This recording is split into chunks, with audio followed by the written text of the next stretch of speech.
O Muballigh, for you is my prayer. May you keep ascending success stair. We will now go on to discuss when and when not sleeping would nullify wudu.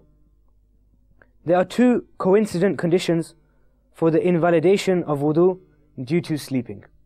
The first one being both buttocks not being seated firmly, and the second, sleeping in a manner that does not prevent deep sleep. If both of these mentioned conditions coexist, they come together, then sleeping would nullify the wudu. The following are 10 positions of sleeping that will not affect the wudu. The first one is when sitting with both buttocks seated on the ground and both legs stretched out in one direction. For example, when sitting on a chair, when sitting in a bus or a train seat.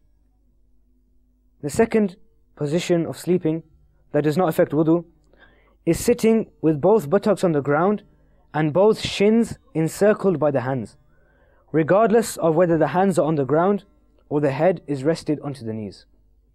Number 3 is sitting cross-legged, whether on ground or a bed.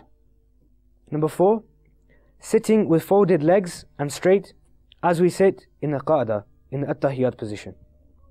Number 5, sitting on a saddled horse or sitting on a mule.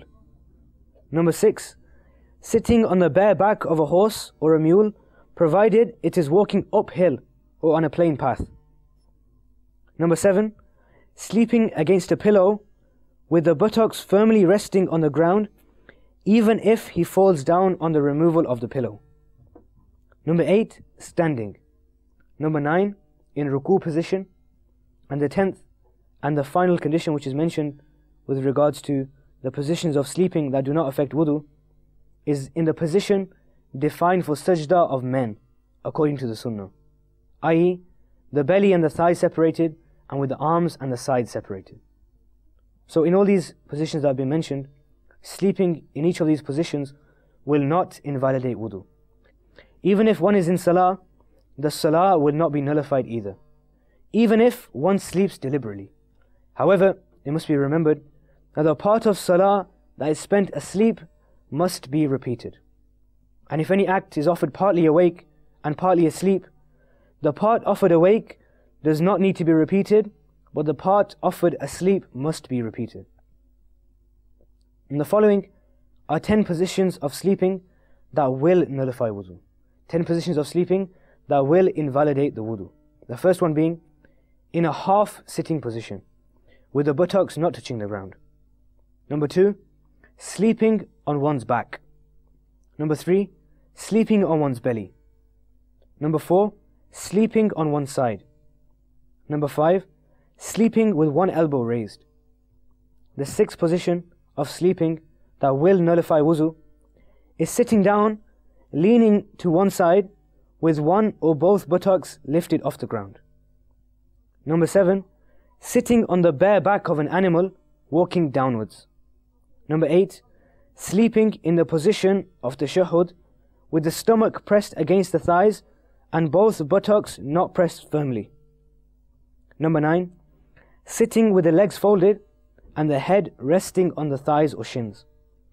Number 10, in the position of sajda, if it is done according to the female method, which is with the stomach pressed against the thighs, the arms against the sides, and the forearms on the ground.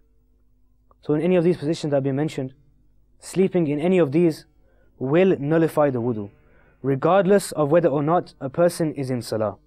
However, deliberately sleeping in any of the mentioned postures will nullify the salah too.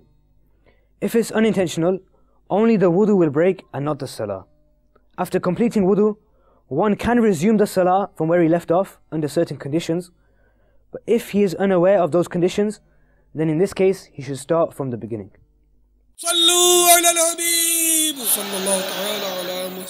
मुझे अपनी और सारी दुनिया के लोगों की इस्लाह की कोशिश करनी है इंशाअल्लाह।